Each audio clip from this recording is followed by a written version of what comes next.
At 4:47 on the morning of May 11, 1945, Private John McKinney lay in his tent near Dingalan Bay, Luzon, unaware that approximately 100 Japanese soldiers were creeping through the jungle toward his position. 24 years old, 2.5 years in the Army, a sharecropper's son from Georgia with a third-grade education. By May 1945, the Philippine campaign had already cost the United States over 60,000 casualties. Japanese forces on Luzon refused to surrender. They launched night attacks, dawn raids, suicide charges against American perimeters. Company A of the 123rd Infantry Regiment, 33rd Infantry Division, had established an outpost near Dingalan Bay in Tayabas Province. The position guarded a crucial supply route. 3 Americans manned a light machine gun on the perimeter. McKinney had just finished a long shift at that gun. He walked a few paces to his tent, lay down with his M1 rifle beside him. The jungle was quiet. The Japanese knew this outpost existed. They had been watching it for days, counting the Americans, timing the guard rotations, planning their assault. The attack force moved through the darkness. Over 100 soldiers from remnants of Japanese units still fighting on Luzon. They carried rifles, grenades, knee mortars, and swords. Their objective was simple: overrun the American position. Kill everyone. Capture the supplies. The vanguard slipped past the outer guard post undetected. Sergeant Fukutaro Mori led the advance element. His orders were to eliminate the first Americans silently. No gunfire, swords and bayonets only. By the time the main force attacked, the perimeter would already be compromised. Mori reached McKinney's tent. He could hear the American breathing inside. One quick strike would end this man's life before he could raise an alarm. McKinney had grown up hunting in the Georgia woods. His father was a sharecropper in Screven County. The family had nothing. John learned to shoot before he learned to read. By the time he was 12, he could hit a squirrel at 50 yards with a .22 rifle. He trapped rabbits, shot deer. Fishing and hunting put food on the family table when the crops failed. He enlisted at Fort McPherson in November 1942. The Army discovered he could barely read or write. They also discovered he was one of the best marksmen they had ever seen. His qualification scores were exceptional. Drill sergeants noticed he moved through the woods differently than other soldiers. Quieter, more aware. He had spent his entire life in environments where a single mistake meant going hungry. The 33rd Infantry Division shipped to the Pacific in 1943. McKinney fought through New Guinea, survived the jungle, survived the Japanese, survived malaria and dysentery, and everything else the Pacific Theater threw at American soldiers. By May 1945, he was a veteran, quiet, kept to himself, did his duty, never complained. His fellow soldiers knew 2 things about John McKinney. He was the best shot in the company, and he slept with his rifle. That rifle was about to save his life. If you want to see how McKinney survived what happened next, please hit that like button. It helps us share these forgotten stories with more people. And please subscribe if you haven't already. Back to McKinney. Sergeant Mori threw open the tent flap at 4:51. The sword came down in a diagonal slash, aimed at McKinney's neck. In the darkness, Mori misjudged the distance. The blade caught McKinney on the side of the head instead. It severed part of his right ear. Blood sprayed across the tent canvas. McKinney's eyes opened to searing pain, and the silhouette of a man standing over him with a raised sword. He had less than 1 second to react. Mori was already bringing the blade down for a second strike. This one would not miss. McKinney's hand found his rifle in the darkness. He did not aim. He did not think. 24 years of survival instinct took over. He swung the M1 like a club. The rifle butt caught Mori under the chin with enough force to shatter bone. The Japanese sergeant staggered. McKinney swung again.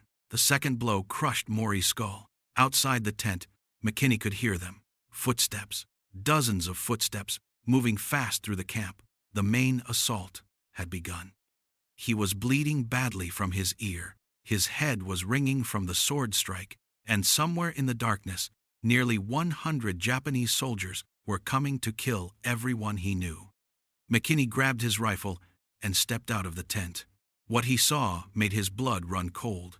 The machine gun position was 30 yards from his tent.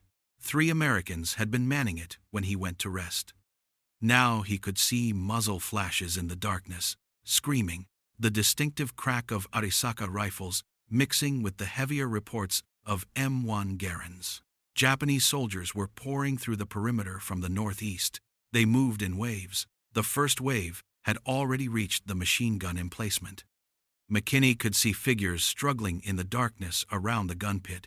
His mind processed the tactical situation in seconds. The machine gun was the key to the entire position. It covered the main approach to the American camp. If the Japanese captured it and turned it around, they could rake the entire perimeter with fire. Every American in Company A would die. McKinney ran toward the gun. The 2 soldiers who had replaced him at the machine gun were fighting for their lives. Private James Hendricks had taken a bayonet wound to the shoulder in the first seconds of the attack. The 3rd man, seeing Hendricks go down, made a decision. He grabbed his wounded comrade and dragged him toward the rear of the perimeter. It was the right call. Hendricks would have bled out if left behind. But it meant the machine gun was now undefended. 10 Japanese infantrymen reached the emplacement before McKinney could get there. They swarmed over the sandbag wall. One of them immediately began trying to turn the gun around. The others provided security, rifles pointed outward, watching for any American counterattack. McKinney did not slow down. He did not take cover.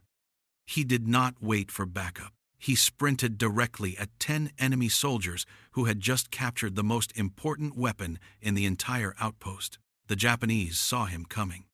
A single American bleeding from a head wound, charging straight at them in the pre-dawn darkness. 2 of them raised their rifles.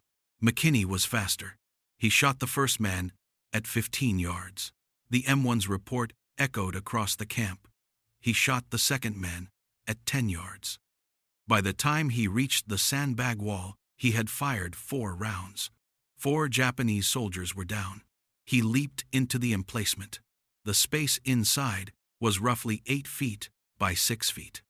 6 enemy soldiers were still alive in that confined area. Some were trying to swing their rifles around. Others reached for bayonets. One was still fumbling with the machine gun's traversing mechanism. McKinney landed among them and kept firing at point-blank range. The M1 Garand held 8 rounds in its internal magazine. He had already fired 4. He put the next 3 rounds into 3 more Japanese soldiers, at distances measured in inches rather than yards. 1 round left. The 8th man was directly in front of him. Bayonet raised for a thrust at McKinney's chest. McKinney fired his last round. The soldier dropped. The M1 Garand's bolt locked back on an empty magazine with its distinctive metallic ping. 3 Japanese soldiers were still alive in the gun pit. They had heard that sound.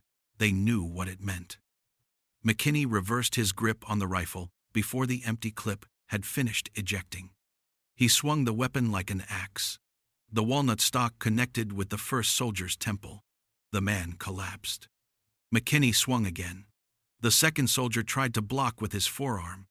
The rifle butt shattered bone and continued into his skull. The third soldier lunged with a bayonet. McKinney sidestepped and brought the rifle down on the back of the man's neck. The vertebrae cracked audibly. 10 Japanese soldiers had captured the machine gun. 30 seconds later, all 10 were dead. McKinney grabbed for the machine gun. His hands found the receiver. Something was wrong. During the struggle, the weapon had been damaged. The bolt was jammed. The feed tray was bent. He cycled the charging handle twice. Nothing. The gun would not fire. The most important weapon in the perimeter was now useless. McKinney looked up from the broken machine gun. Dawn was starting to lighten the eastern horizon, and in that gray light, he could see them. More Japanese soldiers, many more. They were regrouping at the edge of the jungle, preparing for the next wave. He had an M1 rifle with an empty magazine. He had just killed 10 men in hand-to-hand combat. His ear was still bleeding, and the main assault had not even started yet. McKinney reached down and pulled a bandolier of ammunition from one of the dead Japanese soldiers, American .30 caliber rounds. The man had probably taken them from a previous engagement. McKinney loaded a fresh clip into his rifle. Somewhere in the darkness, a Japanese officer was shouting orders. McKinney could not understand the words, but he understood the tone. They were coming again. He settled into the gun pit among the bodies of the men he had just killed, rested his rifle on the sandbag wall, and waited. The second wave emerged from the jungle 60 yards away. McKinney counted at least 20 soldiers in the first line, more behind them. They came at a run, rifles with fixed bayonets extended, screaming as they charged. McKinney put his front sight on the lead soldier and squeezed the trigger. The M1 Garand was designed for rapid semi-automatic fire. A trained soldier could put 8 aimed rounds down range in under 10 seconds. McKinney was not a trained soldier. He was a hunter from Georgia who had been shooting since childhood. He was faster. The first Japanese soldier dropped at 60 yards. McKinney shifted his aim. The second man fell. Then the third. The M1 kicked against his shoulder with each shot. Brass casings ejected to his right. He did not think about what he was doing. His body remembered thousands of hours in the Georgia woods. Lead the target. Squeeze the trigger. Acquire the next target. Repeat. The clip ejected with a ping. McKinney slammed in a fresh one from the bandolier. The charging wave had covered 20 yards during his reload. 40 yards now. He started firing again. The Japanese soldiers in the second wave had expected to find a captured machine gun position. They had expected their comrades to be turning that gun on the sleeping Americans. Instead, they found one man with a rifle cutting them down with mechanical precision. 8 rounds. Reload. 8 rounds. Reload. Some of the attackers made it to within 15 yards of the gun pit before McKinney dropped them. Others tried to veer left or right, seeking cover. He tracked them and fired. A soldier who moved was easier to hit than a soldier who stood still. McKinney had learned that hunting deer. The second wave broke. The survivors scattered back toward the jungle. McKinney counted the bodies in front of his position. 11 more, 21 total since the attack began. He did not have time to feel relief. Japanese officers were already reorganizing. He could hear them shouting beyond the tree line, and now he heard something else. A hollow thump from somewhere in the jungle. Then another. Knee mortars. The first round exploded 10 yards to his left. Dirt and shrapnel sprayed across the gun pit. McKinney flattened himself against the sandbags. The second round hit closer. The third landed directly on the parapet, showering him with debris. The Japanese had learned from the first 2 waves. They were not going to charge blindly into his rifle fire again. They would soften the position with mortars first, kill him, or force him to keep his head down, then send in the infantry. McKinney understood the tactical problem immediately. If he stayed in the gun pit, the mortars would eventually find him. The Japanese gunners were adjusting their aim with each shot getting closer. But if he moved, he would lose the only fortified position in this section of the perimeter. A grenade landed 3 feet away from him. McKinney grabbed it and threw it back over the sandbags. It exploded in midair. The blast wave knocked him sideways. His ears were ringing now. Blood from his severed ear had soaked through the makeshift bandage he had pressed against the wound. Another mortar round hit the sandbags directly. The wall partially collapsed. McKinney was now half exposed to the jungle. He made his decision. Staying meant death. He grabbed 2 bandoliers of ammunition from the dead soldiers around him, slung them over his shoulder, and ran. The Japanese saw him moving. Rifle fire cracked from the tree line.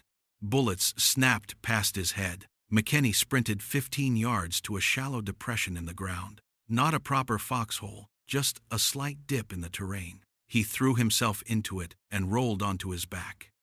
Rounds kicked up dirt inches from his face. He crawled to the edge of the depression, found a firing position. The Japanese infantry was moving again. They thought he was running.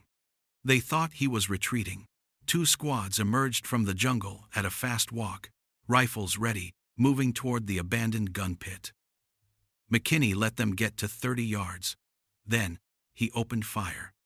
The attackers had bunched together while crossing the open ground. A mistake. McKinney's first shot dropped the point man. His second hit the soldier directly behind. The group scattered, but there was no cover between the jungle and McKinney's new position. He picked them off as they ran. 8 rounds. Reload. The survivors reached the gun pit and found only bodies. Their comrades from the first wave. They had expected to find the American there. Instead, they found him shooting at them from a completely different angle. 3 more fell before they could locate his muzzle flash. McKinney changed position again. He moved 10 yards to his right while the Japanese tried to reorganize. Found another depression, started firing from the new location. He was doing what he had done in the Georgia woods. Never stay in one place. Never let your target predict where the next shot will come from. A deer that hears 1 gunshot will freeze. A deer that hears 2 from different locations will run in circles. The Japanese were running in circles. Dawn light was spreading across the sky. McKinney had been fighting for 18 minutes. His ammunition was running low. His ear was still bleeding. And he could see movement in the jungle that suggested the enemy was massing for another major push. He needed more ammunition, and he knew exactly where to find it. The dead Japanese soldiers around the gun pit carried ammunition, not just the .30 caliber rounds he had already scavenged. Some of them had Arisaka rifles with full pouches. Others had grenades clipped to their belts. McKinney needed to get back there. He waited for a lull in the mortar fire, counted to 3, then sprinted across the open ground toward the gun pit.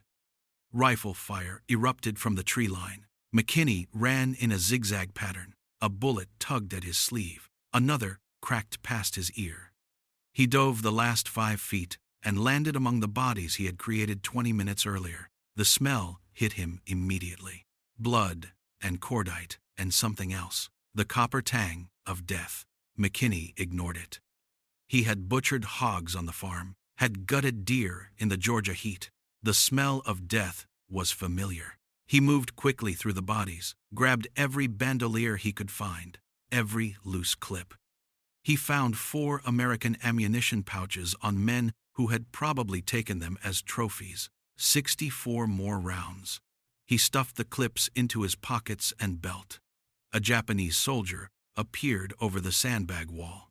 He must have crawled forward while McKinney was gathering ammunition. The man's rifle was already coming up. McKinney shot him through the chest at 2 feet.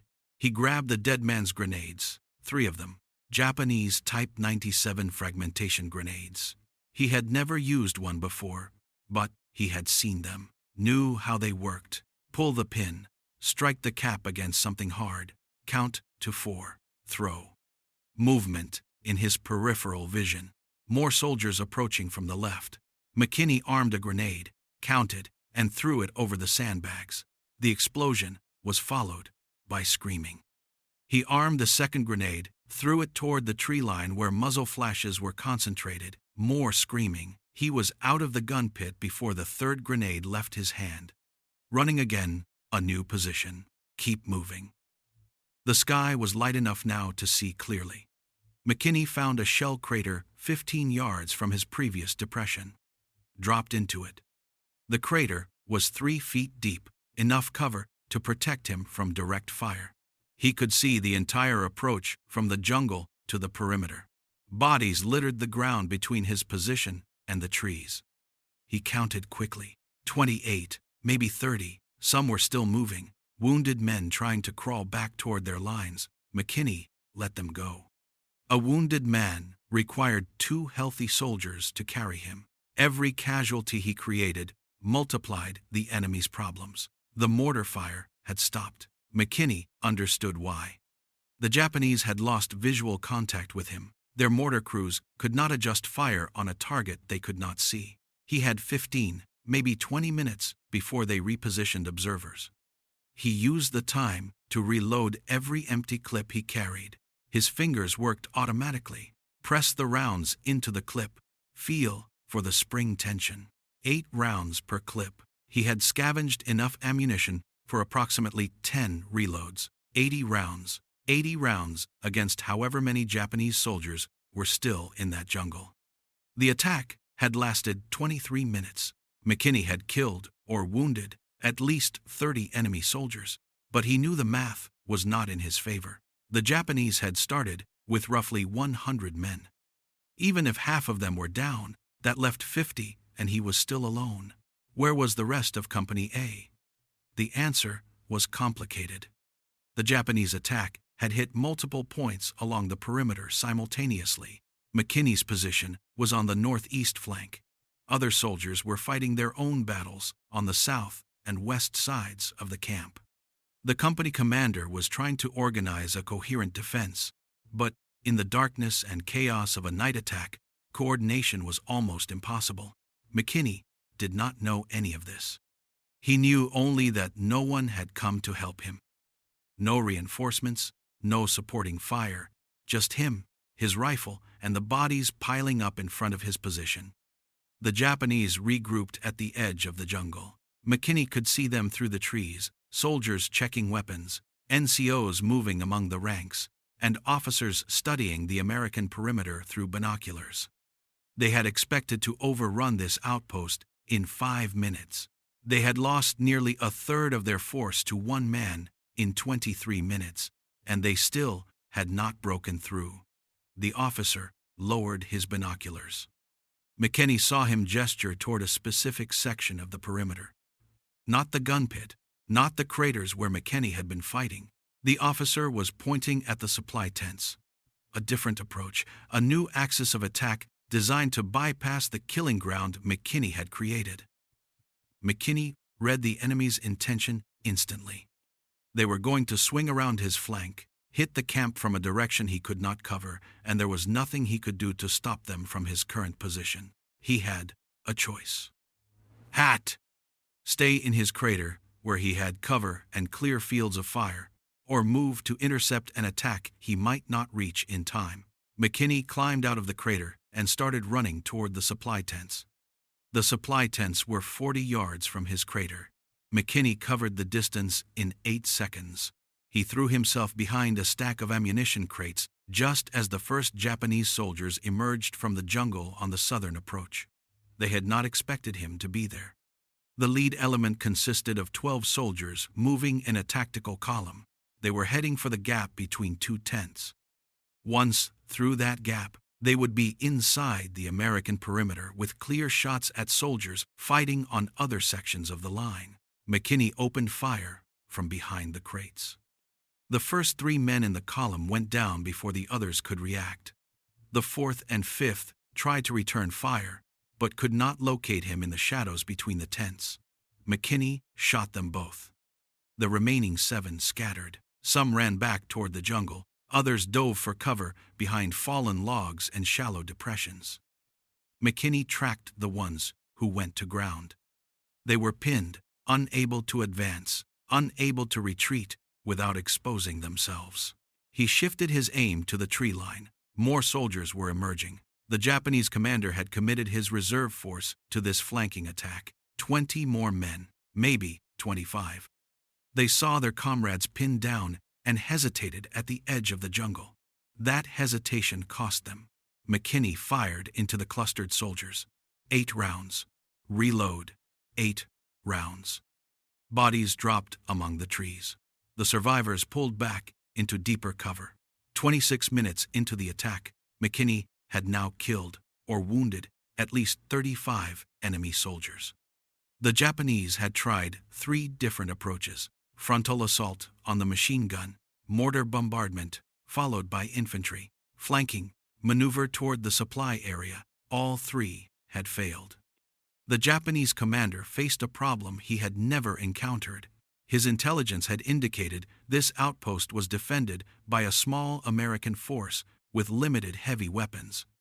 Standard doctrine called for overwhelming night attacks against such positions. Speed and numbers would compensate for any defensive advantages, but one man had disrupted everything. The commander did not know it was one man. His soldiers reported heavy fire from multiple positions. They had seen muzzle flashes from the gun pit, then from a depression 30 yards away, then from behind the supply crates. It appeared the Americans had established interlocking fields of fire, with several riflemen supporting each other. This assessment was wrong, but it shaped Japanese tactics for the next phase of the battle. The mortar crews repositioned to the southwest. They began dropping rounds on the supply area. McKinney heard the first impacts and moved immediately. He had learned static positions attracted mortar fire. Movement meant survival. He ran north along the inside of the perimeter, found a foxhole that had been abandoned when its occupant went to reinforce the southern defense, dropped into it. The hole was deeper than his previous positions, 4 feet down, with a firing step that let him see over the lip. The Japanese infantry attacked again, this time from 2 directions simultaneously. One group from the south, another from the original northeastern approach. They were trying to split his fire, force him to choose which attack to engage. McKinney engaged both. He fired 4 rounds at the southern group, dropped 2 men, swung his rifle northeast, fired 4 rounds at that group, dropped 2 more. The M1 pinged empty.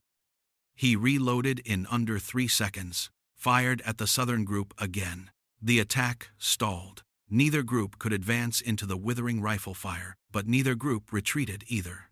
They went to ground and started returning fire.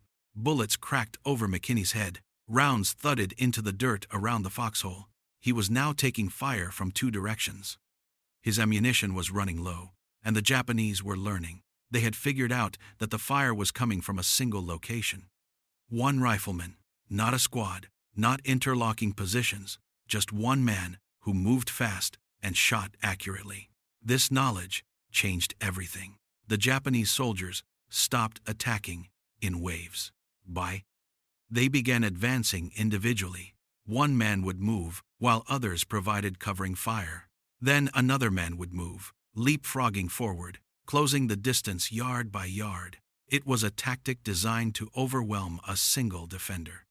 Even the best marksman could not track multiple targets moving at different times from different directions. Eventually, someone would get close enough. McKinney recognized what they were doing.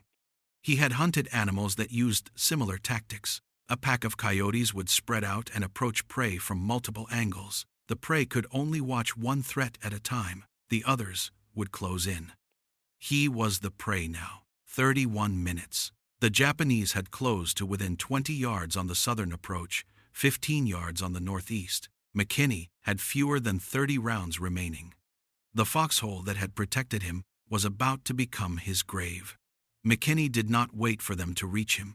He burst out of the foxhole and charged directly at the nearest group of Japanese soldiers. 5 men were crouched behind a fallen palm tree 15 yards to the northeast. They had been waiting for their comrades to close from the other side. They did not expect their target to attack. McKinney shot the first man while still running, shot the second as he reached the log. The third soldier rose to meet him with a bayonet thrust. McKinney sidestepped and slammed his rifle butt into the man's face. Bone crunched. The soldier went down. The 4th man swung his rifle like a club.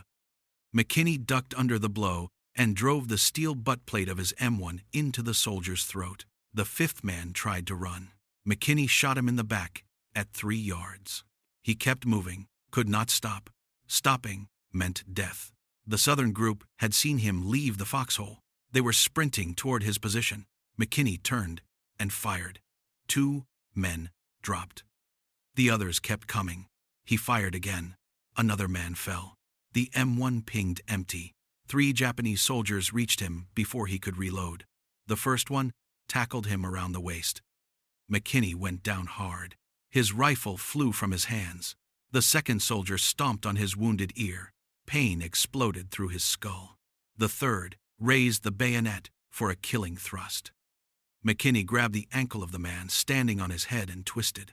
The soldier lost his balance and fell. McKinney rolled, throwing off the man who had tackled him. The bayonet thrust missed his chest by inches and buried itself in the dirt. He scrambled to his knees, found his rifle, swung it in a wide arc that caught one soldier across the temple. The man collapsed. McKinney reversed the swing and drove the butt plate into another soldier's ribs. He felt bones break under the impact. The third soldier had pulled his bayonet from the ground. He lunged.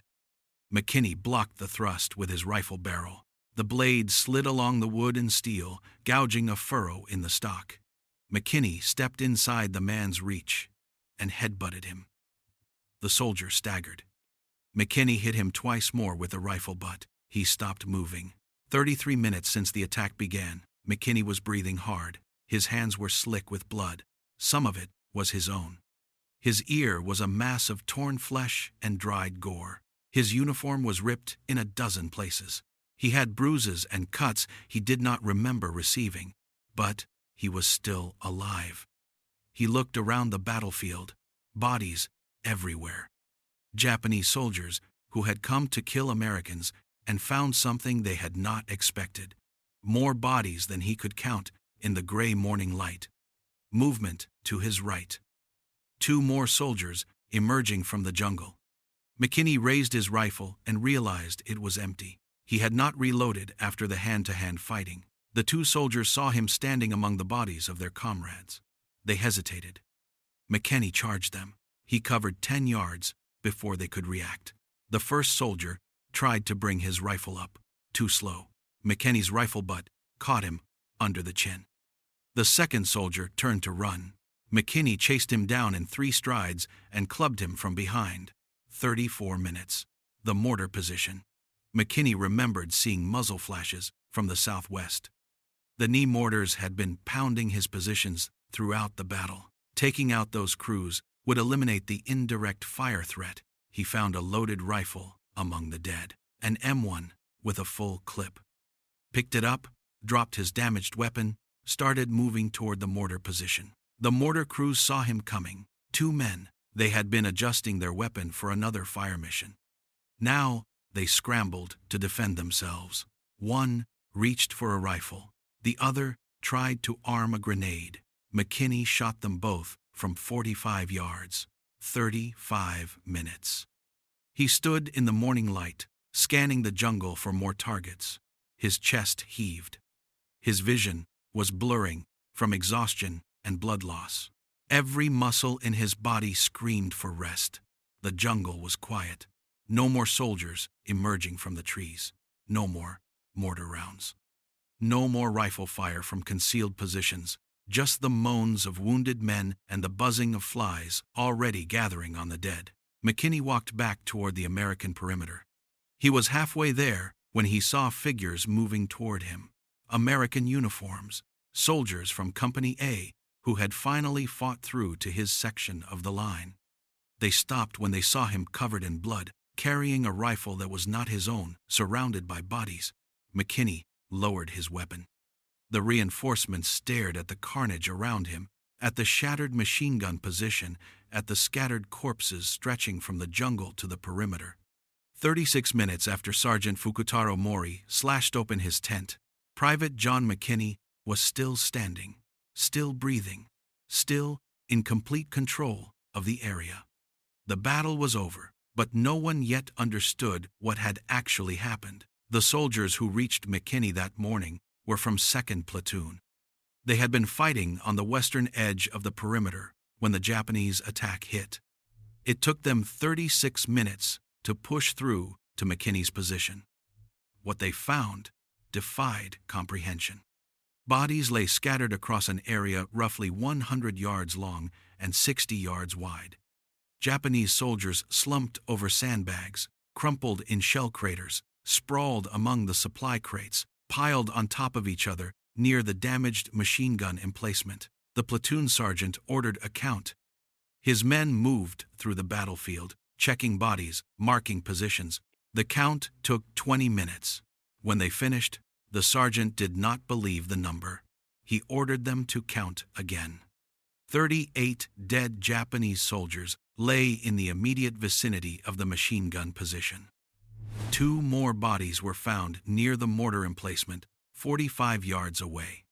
40 confirmed kills in a space that one man had defended for 36 minutes. The sergeant found McKinney sitting on an ammunition crate. The private was pressing a blood-soaked bandage against what remained of his right ear. His uniform was torn and stained. His rifle stock was cracked from repeated impacts against human skulls. He looked like a man who had walked through hell. The sergeant asked what had happened. McKinney gave a brief account. The tent, the sword, the machine gun, the waves of attackers. He spoke in short sentences, no embellishment, no drama, just facts. The sergeant did not believe him. No single soldier could kill 40 men in 36 minutes. It was impossible. There must have been other defenders, other riflemen, supporting McKinney's position. The private was confused from blood loss and combat stress. But the other soldiers in Company A had been accounted for. The 2 men who originally manned the machine gun with McKinney had evacuated to the rear with wounds. Everyone else had been fighting on different sections of the perimeter. The ballistic evidence supported McKinney's account. Spent M1 casings littered the ground at exactly the positions he described. The trajectory of wounds on the Japanese bodies matched the firing angles from those positions. 1 man, 40 kills, 36 minutes. Company A's commanding officer forwarded a report to battalion headquarters. Battalion forwarded it to regiment. Regiment forwarded it to division. At each level, officers read the account and assumed it was exaggerated. Combat reports often inflated enemy casualties. Soldiers under stress made mistakes. The numbers had to be wrong. The 33rd Infantry Division sent an intelligence team to verify the report. They interviewed McKinney, interviewed witnesses, examined the battlefield, counted the bodies again. Some accounts suggested the actual number of Japanese dead exceeded 100, but only 40 could be directly attributed to McKinney's actions with certainty. The investigators reached an unavoidable conclusion. The report was accurate. Private John McKinney had single-handedly repelled an attack by approximately 100 Japanese soldiers. He had killed 40 of them. He had saved his company from potential annihilation. The recommendation for the Medal of Honor went forward in June 1945. The Medal of Honor is the highest military decoration awarded by the United States government. Fewer than 3,500 have been awarded since the Civil War. The criteria are specific. The recipient must have distinguished himself conspicuously by gallantry and intrepidity at the risk of his life above and beyond the call of duty. McKinney's actions exceeded those criteria by any reasonable measure. The recommendation moved through channels. War Department reviewers examined the evidence. They found the same thing the division investigators had found. The story was true. Every detail was supported by witness testimony and physical evidence. On January 23, 1946, Private John McKinney stood in the White House. President Harry Truman placed a Medal of Honor around his neck. The citation described his actions in formal military language. Extreme gallantry, unsurpassed intrepidity, single-handedly thwarting an assault that threatened to annihilate his company. McKinney did not give speeches.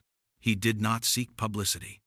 When reporters asked about the battle, he gave the same brief answers he had given the sergeant that morning on Luzon. The tent, the sword, the machine gun, the waves of attackers. The press called him the Pacific's Audie Murphy.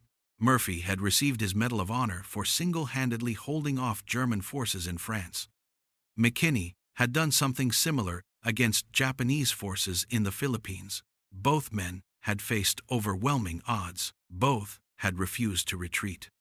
Both had emerged victorious through a combination of skill, courage, and something that defied easy explanation. But while Murphy became a movie star after the war, McKinney went home to Georgia. He was 25 years old. He had a Medal of Honor, a third-grade education, and a partially severed ear that would never fully heal. The war was over. The killing was done. John McKinney had to figure out how to be a normal person again. John McKinney returned to Screven County, Georgia, in 1946. He went back to the only life he knew, farming, hunting, fishing in the same creeks where he had learned to shoot as a boy. He rarely spoke about the war. Neighbors knew he had received the Medal of Honor. They had seen the newspaper articles, but McKinney never brought it up, never displayed the medal, never attended reunions or gave interviews. When people asked about Luzon, he would say a few words and then change the subject. The nightmares were a different matter. His family knew about those, the sounds he made in his sleep. The way he would wake suddenly, reaching for a rifle that was not there. The war had followed him home in ways that no medal could address. Post-traumatic stress disorder was not a recognized diagnosis. In 1946, soldiers who struggled with combat memories were told to forget about it, move on, be grateful they survived. McKinney did what most veterans of his generation did. He buried the memories and kept working. He married, raised a family, worked various jobs around Screven County. The years passed. Korea came and went. Vietnam came and went. New wars created new heroes and new veterans with their own buried memories. McKinney remained in Georgia, quietly living, quietly aging. The Medal of Honor sat in a drawer somewhere. He had earned the nation's highest military decoration, and most of his neighbors had no idea. In 1965, author Forrest Bryant Johnson began researching McKinney's story. Johnson was a veteran himself. He understood what McKinney had experienced.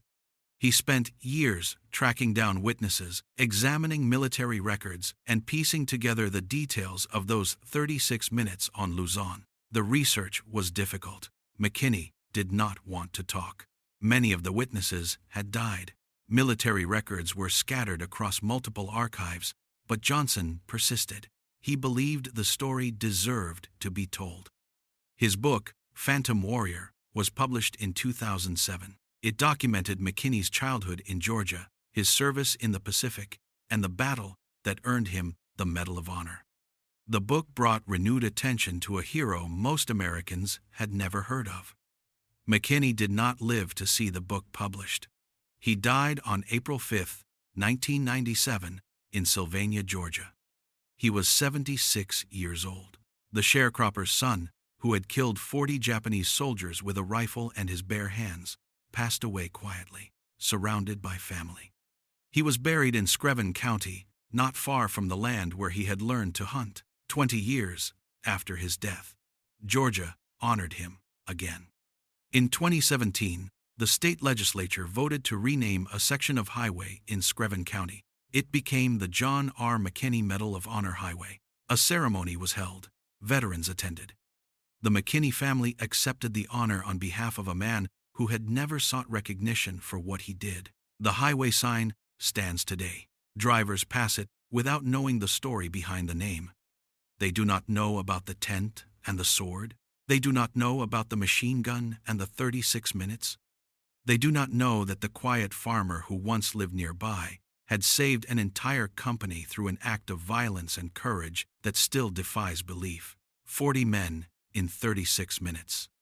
One rifle, one soldier, one morning in the Philippines that should have ended in massacre, but ended in something else entirely. Private John McKinney never asked to be a hero. He was a farm boy who joined the army because there was a war. He did what he had to do to survive and to protect the men sleeping around him. Then he went home and tried to live a normal life. That is the story. That is the legacy. That is John McKinney. If this story moved you the way it moved us, do me a favor. Hit that like button. Every single like tells YouTube to show this story to more people. Hit subscribe and turn on notifications. We are rescuing forgotten stories from dusty archives every single day. Stories about farm boys and privates who save lives with rifles and bare hands. Real people, real heroism. Drop a comment right now and tell us where you are watching from. Are you watching from the United States, United Kingdom, Canada, Australia. Our community stretches across the entire world. You are not just a viewer, you are part of keeping these memories alive. Tell us your location. Tell us if someone in your family served. Just let us know you are here. Thank you for watching, and thank you for making sure John McKinney does not disappear into silence. These men deserve to be remembered, and you are helping make that happen.